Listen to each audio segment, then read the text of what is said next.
What's up, everybody? Welcome back to another Dazzle video. Today we have a gameplay analysis, first gameplay analysis of 7.37. Let's jump right into it.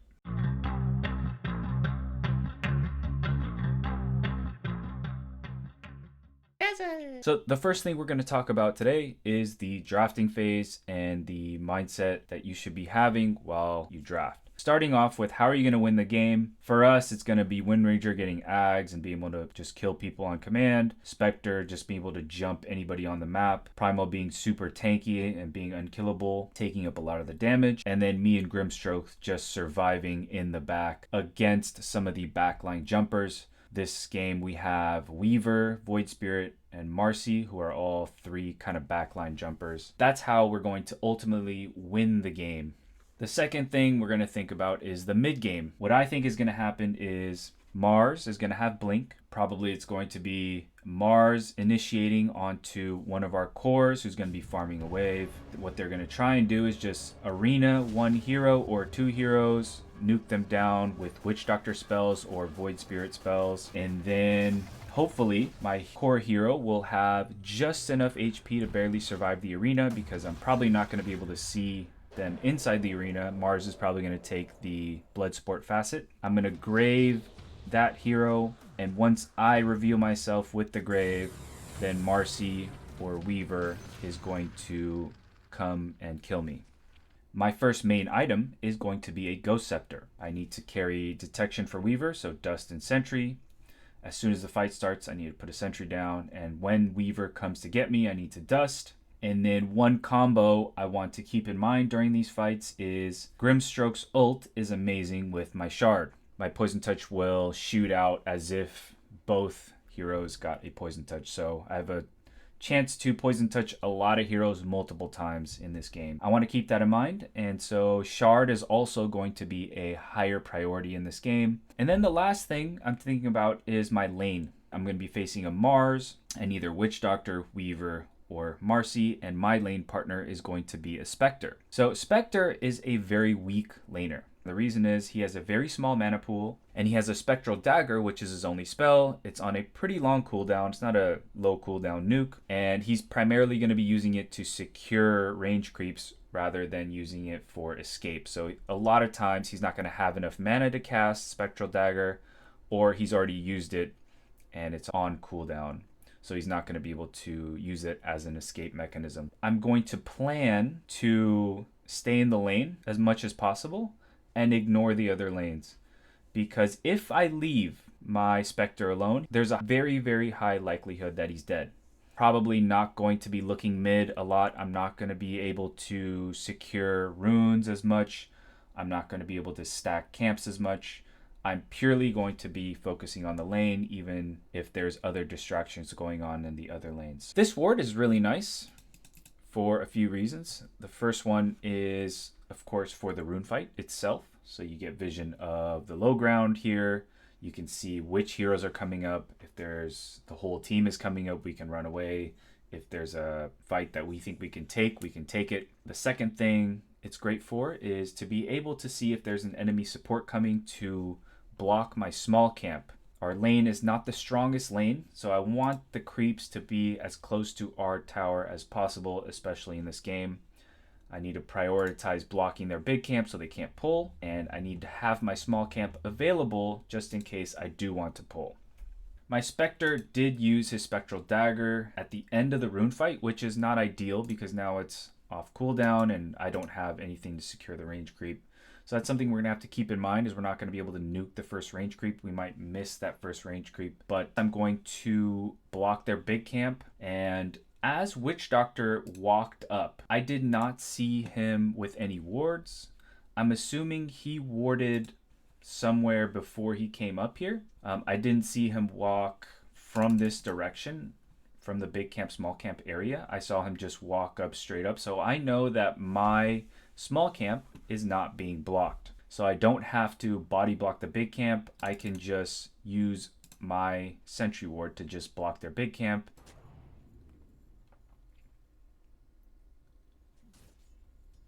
It's also kind of a big deal that I warded before I show into the lane. You don't want to give the information away that you have a sentry ward in your inventory, and then walk away and then walk back. And he's going to see that you're not going to have the sentry ward anymore. So he's going to assume that you warded the big camp.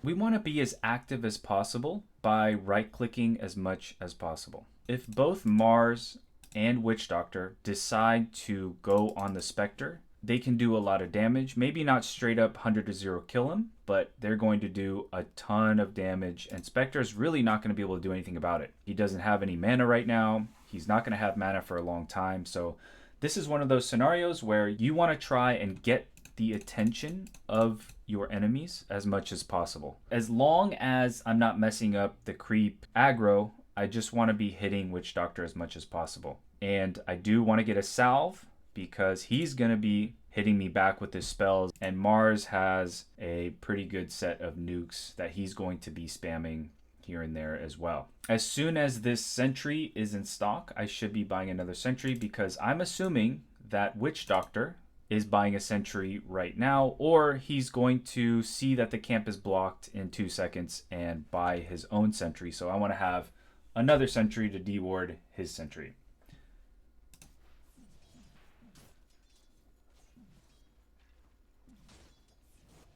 So Spectre is in a bad spot in terms of health and mana. I can't just walk into the lane and nuke the Mars because Witch Doctor is going to be hitting me, and Mars is also probably going to be hitting me. So what I need to do is just make sure that both heroes don't hit my Spectre. So I need to basically zone the Witch Doctor, and once the Witch Doctor is out of the way, then start right-clicking the Mars.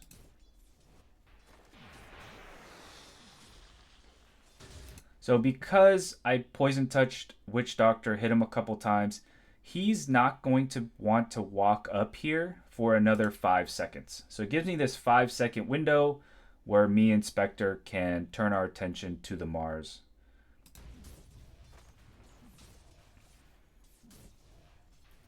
And because he walked up within the 5 seconds, I just turn around and hit Witch Doctor again. This is something that you're probably going to have this internal time clock, because it's going to be hard to just click on Witch Doctor and see if he has Poison Touch.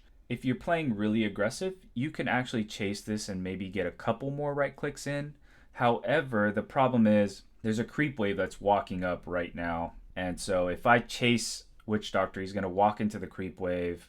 I may not get the kill, and then I'll be like half health. So I'd rather be full health and just make him very low health and make him go regen, and that way it's at least going to be a 2v1 in the lane, and Mars and Witch Doctor aren't going to be able to gang up on my Spectre. Taking a look at the creep status, the positioning.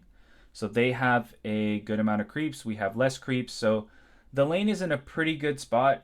If it goes under our tower, it's going to be a problem, but as long as it doesn't go under tower, it's good. The Mars is actually going to pull aggro here, and I think his goal is to deny this range creep from us, which is actually helping out in the long run for us because it's preventing the lane from pushing into our tower. Mars gets a pretty big power spike at level 2, and so does Witch Doctor. Because the lane is in a good spot, we have a lower chance of dying. If, for example, we had messed up and the lane was here by their tower, we would most certainly both die. Or maybe I would get a kill on a Witch Doctor. They're going to get hit level 2. He's going to have a stun and a nuke. Witch Doctor is going to have a stun, and he probably will take Maledict in this lane. And that's going to guarantee a kill on one or both of us. So it's very important that we have the lane where it is now.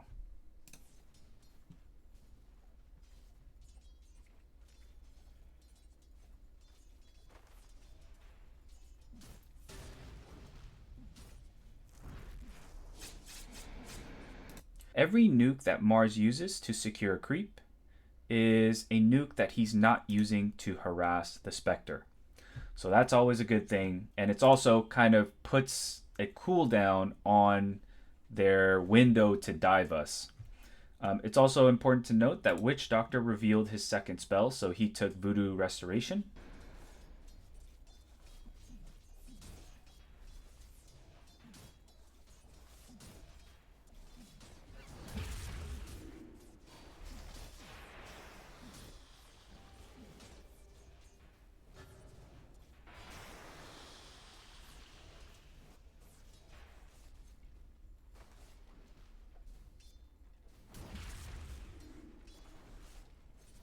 So I got my level 2 just in time there, and the reason I didn't chase Mars was I want Mars to be low. I don't necessarily want to kill Mars.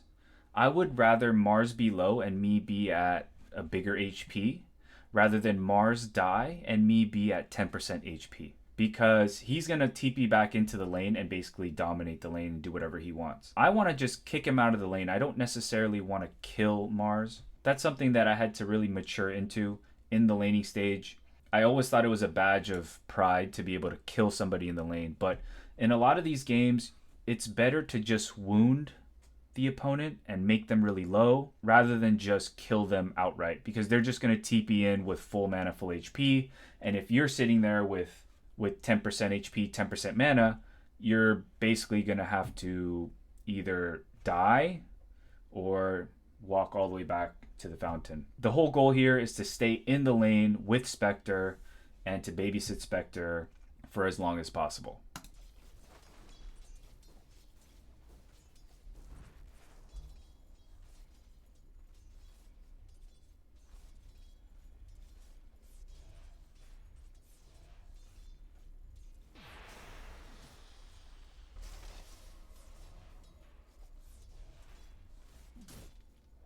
So that was a mistake on my part. I should not have cast that Poison Touch. I should not have casted the Shadow Wave. It didn't do much, and because Witch Doctor has Voodoo Restoration, he's just going to out heal it right away, and all I did was waste mana.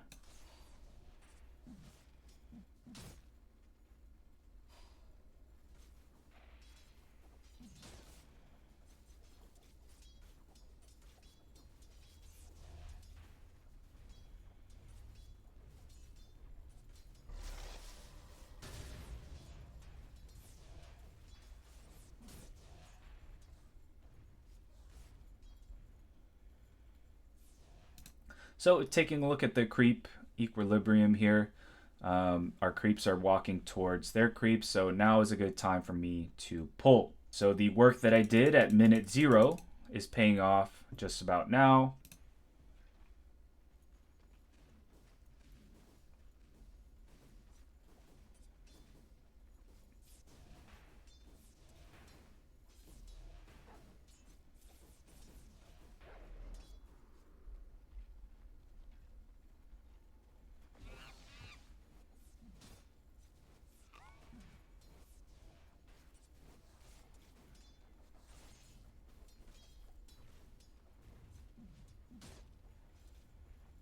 We just traded a few right clicks here and there. Nothing really crazy happened in the last wave. Witch Doctor has finally unblocked this big camp at 355. Luckily, I have planned ahead, so I have a Clarity, a Mango, and a Sentry Ward coming on the Courier. And because he just blocked it, I don't have the Sentry ready. I have to have it ready in 5 seconds. I'm just going to body block it. So I'm going to try and just be sneaky here, just wait until 4 minutes and just walk into the box, block it, and have the camps available to me so I can pull if I need to. And now I have mana. I can be a little more active in the lane.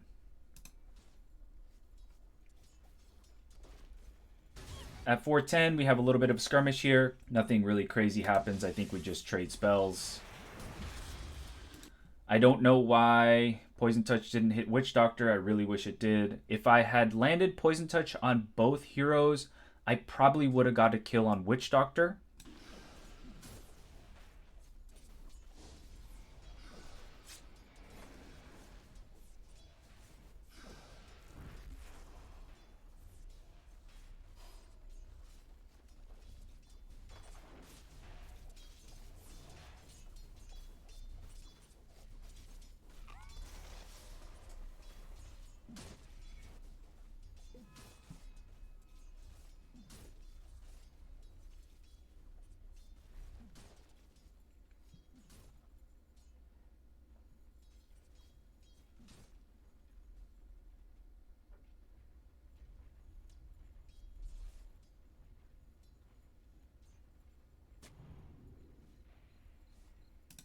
So this was a scenario where I was not able to body block the big camp, and clearly both heroes want to pull the big camp. So in order to buy myself one more minute of controlling the wave where we want it, I just ward this corner right at 5 minutes, knowing that Witch Doctor is probably going to deward it.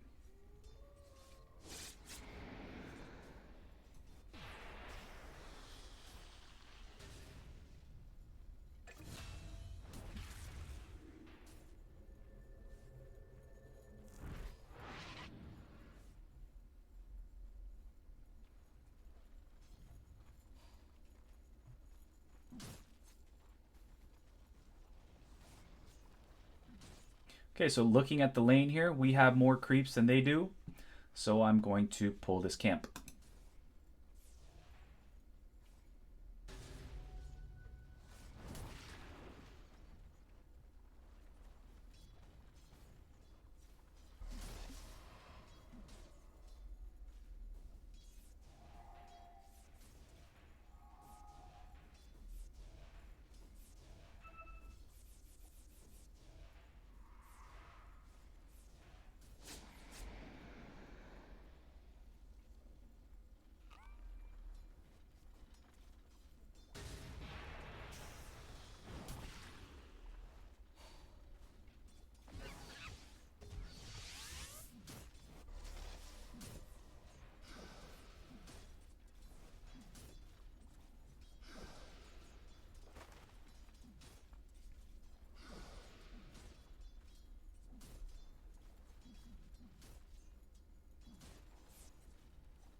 This is one thing you can do if you don't have the big camp blocked for whatever reason.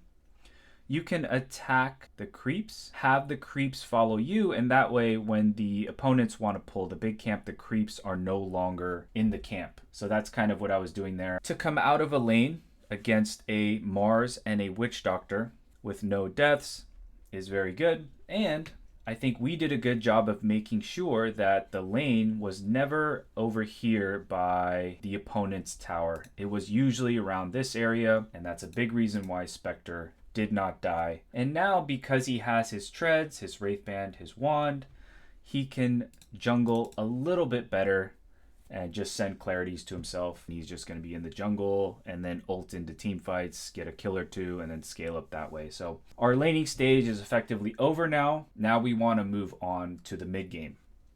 Basically here, my mindset is just kind of following my Grimstroke and my Primal Beast.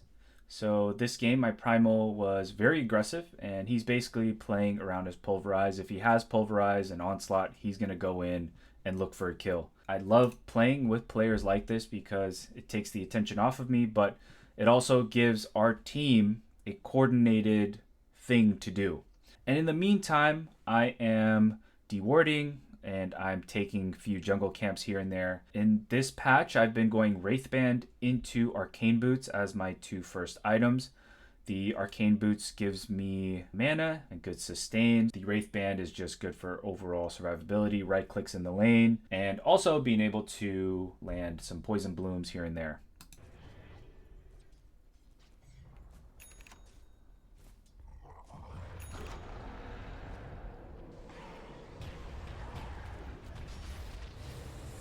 We'll go over this team fight and what I'm looking for here.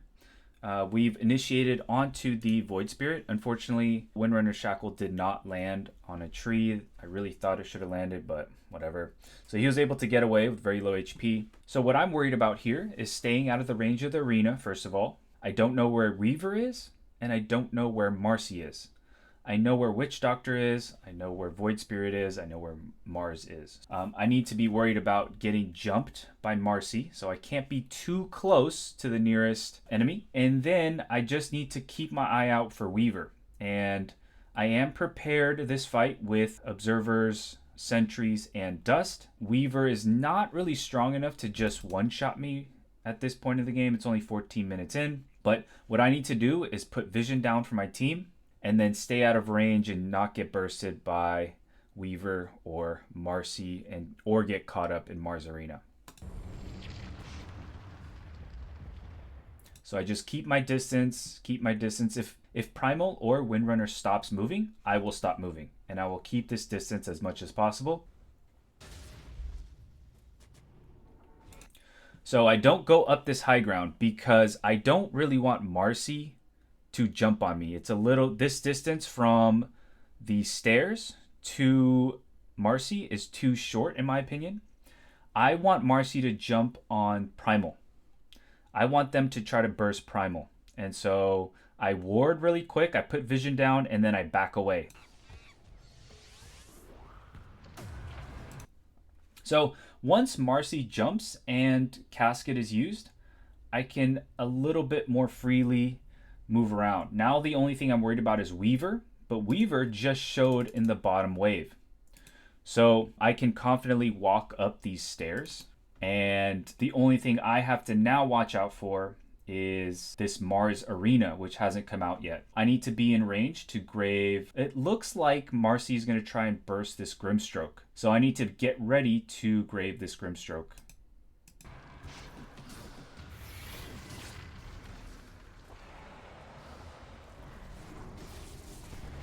This arena is probably more of a defensive arena. We've probably won this fight.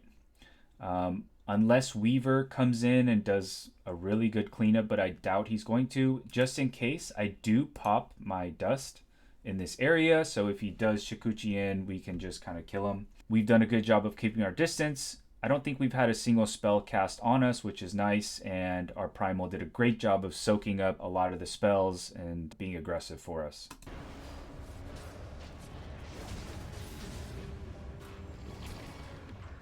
So now that I have my Ghost Scepter, it changes a few things. I'm no longer going to be scared of Weaver and Marcy as they jump on me. I felt that in this game, the opponents were actually misplaying it. They were being a little bit too impatient in their jumps. I'm guessing that the opponents are going to start pinging me because I've made a couple graves this game that have made the difference in the fights. So they're probably going to be going into the back line and keeping that in mind a little bit more. On my courier, I have a shard, I have a set of wards, and I have a dust coming. Right now, I only have a dust in my backpack. I just placed the sentry because I heard my primal charging in. This ends up not being a good fight, but what this fight shows is my decision for my next item. So right now I have Arcane Boots, Wraithband, my Ghost Scepter for survivability. I have my shard. Now what happens is I start to see that my primal is very, very, very aggressive. He's getting a little bit too far away from me and then getting nuked down without me being in range, in a safe range for me to shallow grave him. So what this fight right here is what convinces me to buy my next item, which is Ether Lens.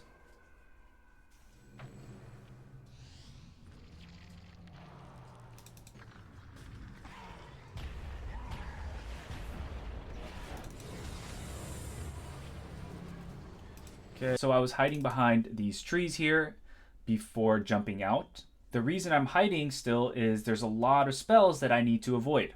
I need to avoid Mars ult, I need to avoid Marcy jump, and both of those heroes are looking for me. So they're probably sitting up here somewhere looking for me, so I don't want to show. But my primal is dying right out of range.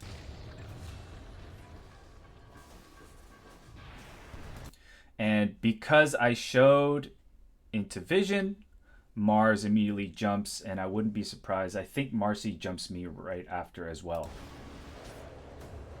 So I Ghost Scepter, which is nice. They take a few more spells to nuke me down.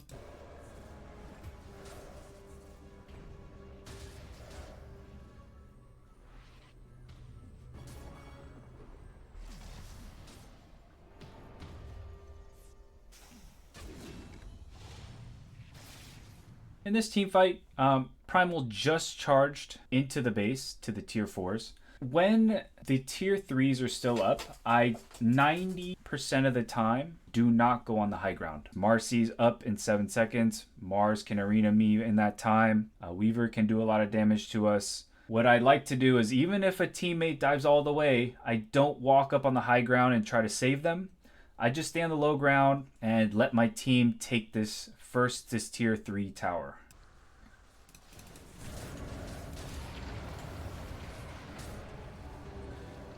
It almost never ends well when I walk up the high ground. Now the question is, what is my next item? In this kind of game where there's no orchids, there's no global silences, there's no Queen of Pains jumping on me and silencing me.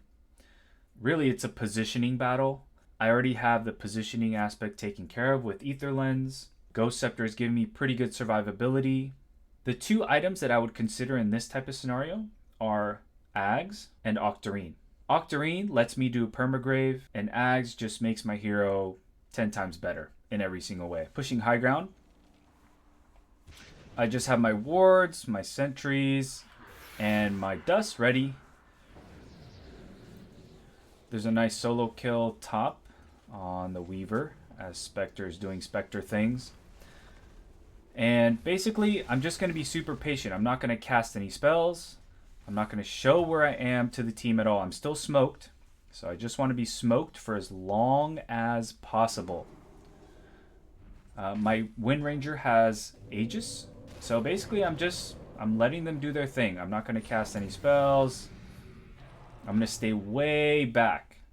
And I think I checked the positioning of the enemies here in a second. So I just check, where is Mars? There he is. He's got Refresher BKB, so I really have to keep my distance. And it's basically who is more patient, you or the Mars. That's basically how it goes. Okay, so for the next team fight here, again, I'm staying way out of range, casting spells from a long ways away.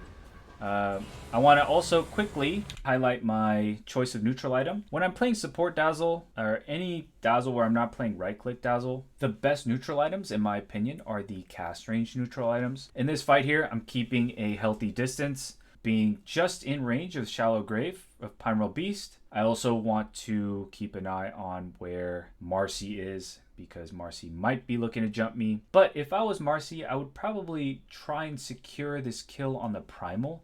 So I'm also looking out for that.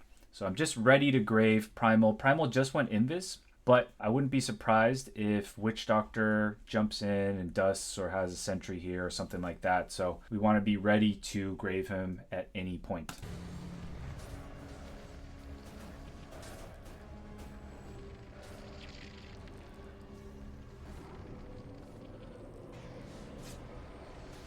So I keep kiting back. Because Marcy has not shown yet. I don't want to get blown up by Marcy, so I'm just keeping my distance. That's why I'm walking back. And then when this Spectre gets really low, Marcy is probably going to want to secure this kill on the Spectre. So that's when I can come forward, show myself, and cast some spells.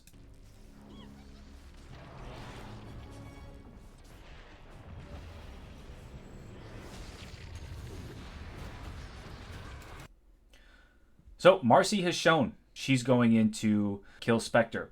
So now I can walk a little bit closer. I do want to stay away from my Grimstroke, kind of create an arc with my teammates and then be as equally distant from all my teammates as possible.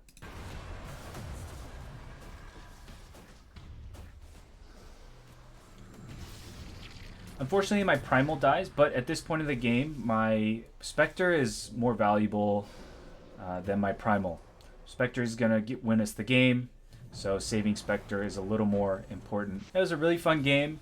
I really enjoyed playing with this Primal and this Grimstroke. And this Spectre did a great job of scaling into the late game, doing his job of picking Weaver off in the side lanes. So overall, it was a great game. And that is all for today's gameplay analysis. At the end of each game, I try to look back and make sure that I have a good habit of buying the wards for my team, having dust sentries against, especially against a Weaver, who is extremely slippery. Basically, never has to come out of Shikuchi with his shard now if he wants to in the late game. So really, really important. I hope you guys are enjoying the new patch. I hope you guys are having fun with the hero. I hope you guys are having fun in life. And good luck in your next games as Dazzle. Let's do this!